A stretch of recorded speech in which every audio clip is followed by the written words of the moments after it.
পর্দা করলে লাভটা বুঝতে পারছেন কিনা?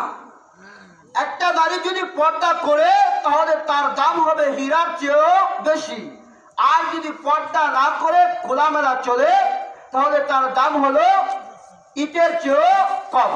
তাহলে আমাদের কোনটা দরকার? আমি কি আমার মাকে দামি করতে চাই? আমি কি আমার বোনকে দামি করতে চাই? আমি কি আমার স্ত্রীকে দামি করতে চাই, না কম দামি করতে চাই? প্রশ্ন করলে জবাব আসবে অবশ্যই বেশি দামি করতে চাই। যদি বেশি দামি করতে চায় তাহলে পর্দার বিকল্প নাই। আরেকটু উদাহরণ দিই।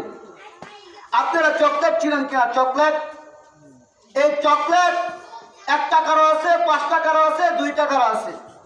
এই চকলেটের কাগজটা বড় শক্ত, ছিঁড়া যায় না হাত দিয়ে, অনেক সময় মুখ দ্বারা দাঁতের সাহায্যে ছিঁড়তে হয়। কিন্তু এই চকলেটটা যদি কাগজের মধ্যে না থাকে, আমি মনে করি পৃথিবীর কোনো মানুষ এই খোলা চকলেটটা কিনে খাইবে না।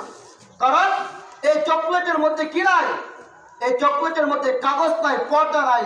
পর্দা না থাকার কারণে চকলেটটা মূল্যহীন হয়ে যায়।